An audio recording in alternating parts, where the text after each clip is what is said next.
As Minister of Finance, Pravin was clear we needed to find the money for enhanced treatment. And he found it. And there are hundreds of thousands of people alive today as a result of having access to that treatment. To build the economy and promote industrialization, Pravin sat down and helped to craft regulations to use state procurement to buy products made by the hands of workers and by firms in South Africa. We were early adopters of a set of policies that subsequently were implemented by many countries. It helped to stimulate businesses and create jobs for young people here. Though these policies face legal challenges subsequently, they have now been embedded in the new Procurement Act recently passed by Parliament and assented to by the President. Pravin understood the importance of saving jobs. And he was a key partner in the steel industry, in clothing and textiles, and many other sectors to keep jobs in South Africa, supporting retention of jobs in Newcastle as recently as 8 months ago. He engaged global investors to open or to expand their operations in South Africa. It's important that we tell the story. In discussions in Cabinet, in his advice to colleagues on policy initiatives, in his work in portfolios he managed over this 15 years, Pravin was consistent as an advocate of small business, of young entrepreneurs, of real black industrialists. He spoke at the President's Worker Share Ownership Conference on the 23rd of April this year, one of his last public events as a cabinet member before his end of service, offering support, insights, and advice on boosting a real and meaningful and wider empowerment in our economy. The fight against apartheid was a defining struggle of the 20th century that caught the imagination of the world's people.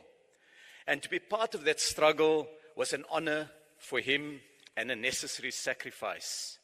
Today, this republic is founded on non-racialism, based on the idea that South Africa belongs to all who live in it, black and white, that the people shall govern, and they shall share in the country's wealth, that a fairer society is possible. No, more than that, it is necessary. When he fought state capture and corruption, it was not an abstract fight. It was to protect the money of the people, the social grants, the job creation, the industrial incentives, the education grants to young people. Because corruption takes bread away from people. It condemns a nation to low growth and young people to a skillless future. That fight is not over. And the truest tribute to him is if we grasp that fight and make it a central part of our work going ahead. He brought to his work a mind with strategic subtlety, a heart big with courage, and a personality impatient with poor service delivery. We saw too the part of Pravin that was warm, that was attentive, that was caring, was interested in people and their lives and their welfare, not slogans. He led us at the truck stops on the N1 when we dealt with the damage caused by the July 2021 unrest that cut off the supply lines of food to communities. He was hands-on and in this province when the April 2022 floods devastated rail lines and damaged the access roads to the port of Durban. And he found time to get a pizza place that was open at 1 a.m. after a lengthy day that stretched deep into the night. As a colleague, he was thorough with his briefs, well informed on issues, thoughtful and practical with his advice, always available. He took the time to support and assist staff and colleagues and friends with medical or personal challenges, drawing deep into that mind of the pharmacist. His passing is like the fall of a tree that has been an anchor to us.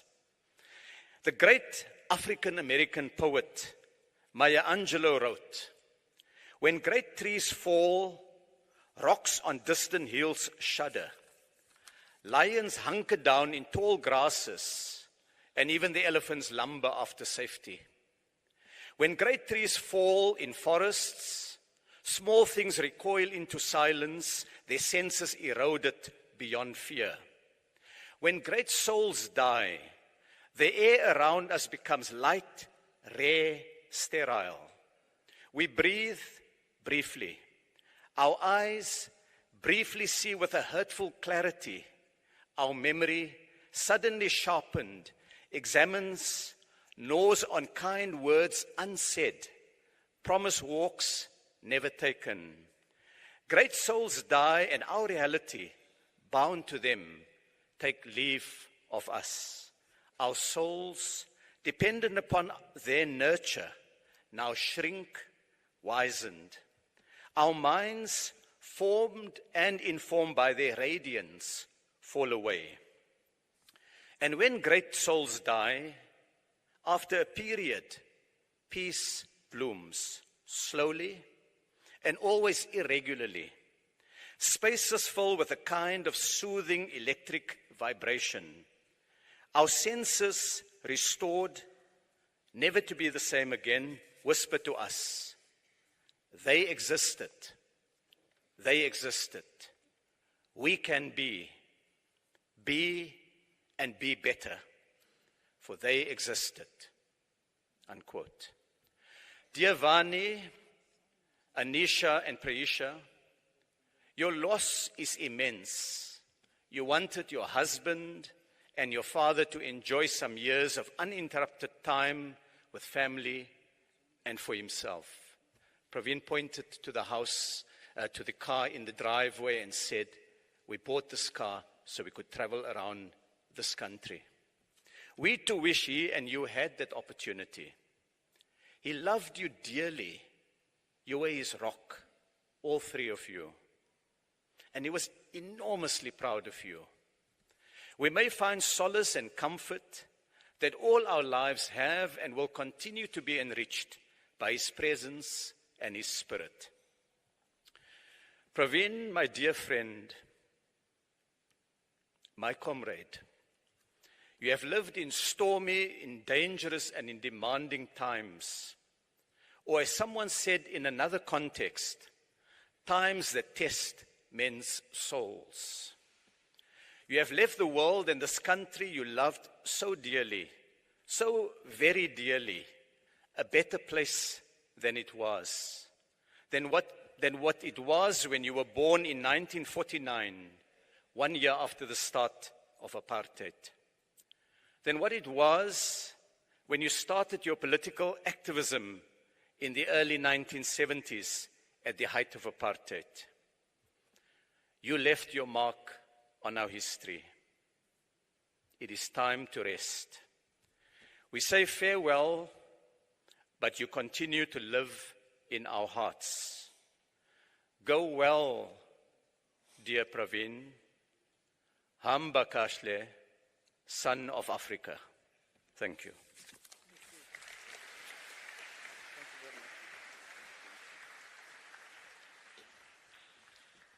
Thank you very much, EP, for that tribute. I will now ask the former Chief Justice, Raymond Zondo, to pay his tribute.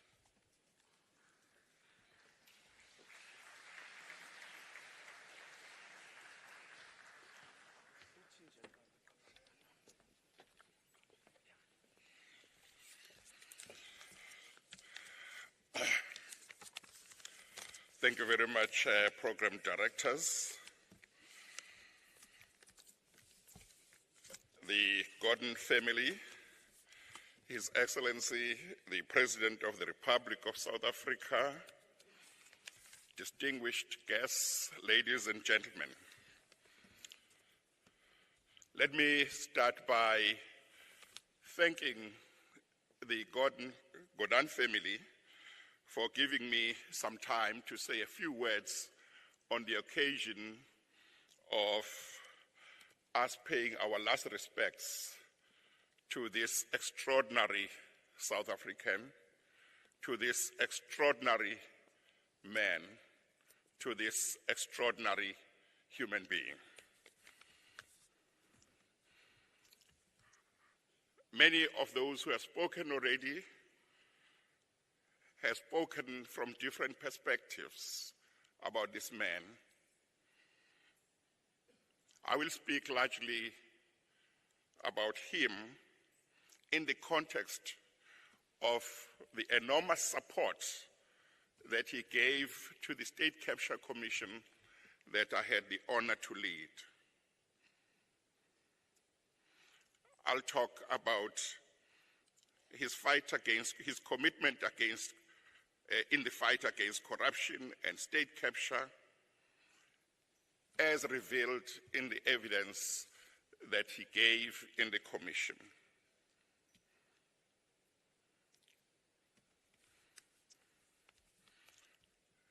Mr. Pravin Gordhan was one of those whose voices were heard loud and clear after the public protector, Advocate Chulima Donsela, had recommended the appointment of the commission, but there was a long delay in the appointment of the commission. And he was one of those who called for the appointment of the commission and put pressure on the then president of the country to appoint the commission. And when I had been appointed to lead the commission, and I made a call to all South Africans, in particular ministers, deputy ministers, DGs and deputy DGs, and all public servants who knew something about corruption that had been taking place and state capture, to come forward and share with the commission what they knew. Pravin Gordhan was the first sitting cabinet minister to come forward and testify before the commission and share with the commission what he knew. And indeed, the evidence that he shared with the commission was to help throw light on state capture and provide the commission with a certain perspective of state capture and what had been happening within the public service in regard to state capture.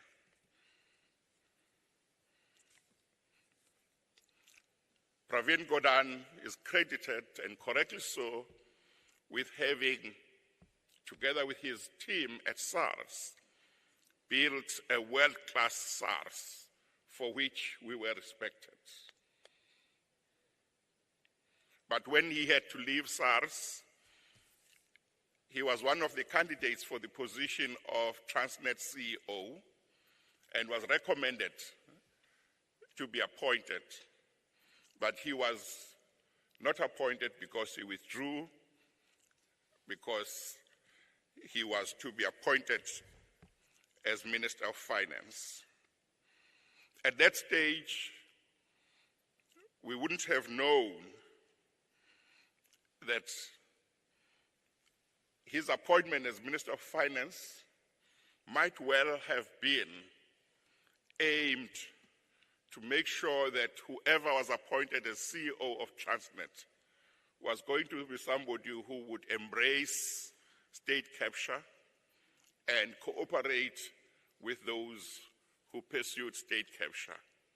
It was only the evidence that we were to hear later in the commission through Barbara Hogan and other witnesses that revealed that the position to which Pravin Gordhan had been recommended stayed unfilled for 2 years because the appointing authority wanted a particular person and was not prepared to appoint a very credible candidate who enjoyed the support of the board and the minister at the time. Of course, The first term of Pravin Gordhan's as Minister of Finance went reasonably well. However, when his successor, Mr. Nhlanhla Nene, went into office, it didn't take long before certain challenges arose, which showed that there was an attempt by those who were pursuing state capture to capture our national treasury. And of course, we will always remember the weekend of the 9th December 2015, because that weekend marked a turning point in the fight against state capture. And indeed, Pravin Gordhan was approached to agree to come back to the Ministry of Finance when enough pressure had been put on the appointing authority to ensure that the minister who had been appointed after Mr. Nhlanhla Nene did not continue as Minister of Finance. Pravin Gordhan obliged. The President gave evidence in the commission that he had to phone Pravin Gordhan ahead of him being approached to say, please, when you are approached to come back as Minister of Finance, do not decline. A lot of speakers have spoken quite correctly today about Pravin Gordhan's humility.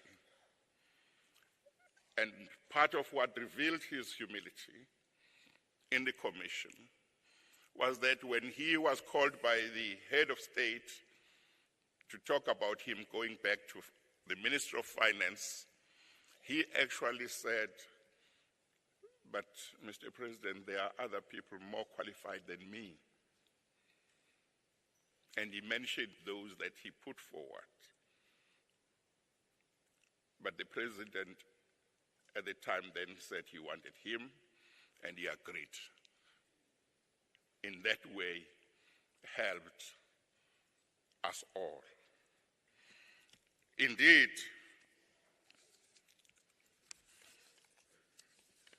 knowing exactly what was happening, Pravin Gordhan did not just accept the reappointment, but he told the President that he had 3 issues that were of concern to him that needed to be discussed and resolved.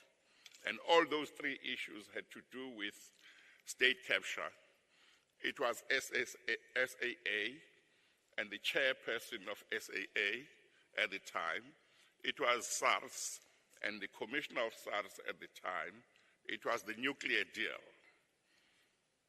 But those discussions were never held. Early in 2016, Pravin found that the Hawks had 27 questions that they wanted him to respond to, which they served on him a few days before he was to deliver the budget speech. And in due course, he answered all of those questions. But he testified before the commission that the entire year of 2016 was a year in which he was persecuted and harassed. And all of us who were following what was happening in the country know that that was so. But throughout that period, he persevered. He bore all this pain with dignity and grace. He did not resign because he understood at that time that if he resigned, he would facilitate the appointment of another minister that would not resist state capture. So for the whole year, he continued with a lot of public attack on him. And in October, he was served with criminal charges which were withdrawn a few weeks later. But there is no doubt that throughout that time, his term of office, he was harassed, and he was harassed for doing nothing other than doing his job and doing it the way it should be done and observing his oath of office. All of this he told the commission, and the commission found so, that it was done so as to push him out of the Ministry of Finance so that he could resign on his own. But he resisted. And we all will remember how unceremoniously he was called back on an investment roadshow overseas together with Mr. Fuzile, the DG of Treasury at the time. Mr. Jonas was still due to join them, but he had not left. They were all called back very unceremoniously. And you would think that on his return, maybe he would resign, but he did not. Indeed, he told the commission that one of the leaders of the ANC told him when he came back that the then president wanted to fire him, but would prefer him if he resigned. And there was a suggestion that maybe in the circumstances, it might not be a bad idea to resign with dignity. And Pravin Gordhan said, no, I will not resign. Let them fire me. And indeed, he did not resign. But we know that he was then fired at the end of March. And the commission had to look at why he was fired. And to establish why he was fired, the commission had to go back to Friday the 23rd of October 2015 at Saxonwald, where Mr. Jonas met with one of the Gupta brothers and two others, and was made the offer that he was made. Because it was at that meeting that he was told that Mr. Ntlantla would be dismissed because he was not cooperating with the Guptas. And indeed, the person who was appointed to succeed Mr. Ntlantla was appointed in order to facilitate state capture. And the one that the appointing authority wanted to appoint after Mr.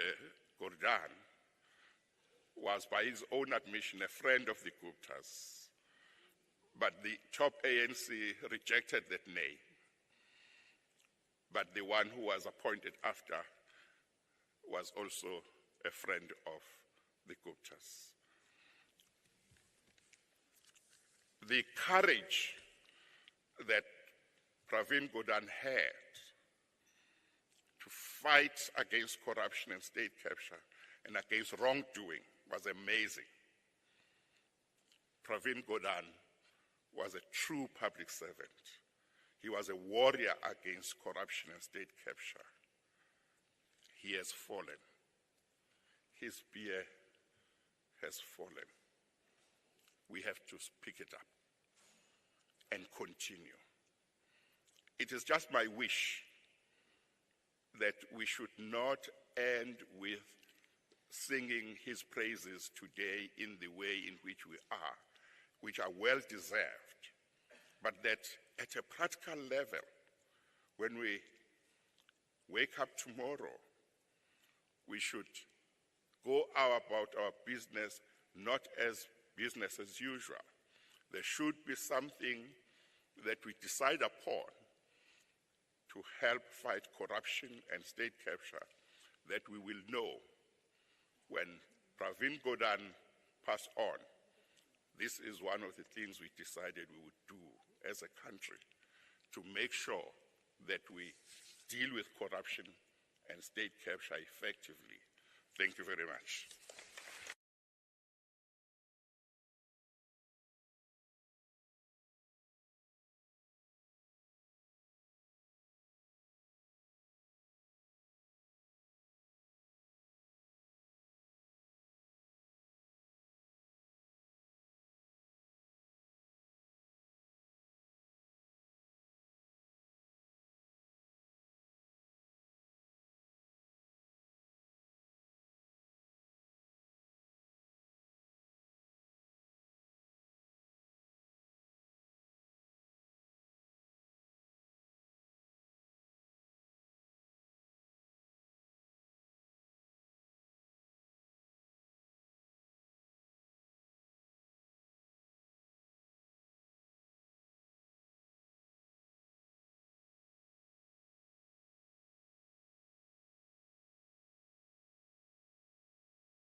Your Excellency.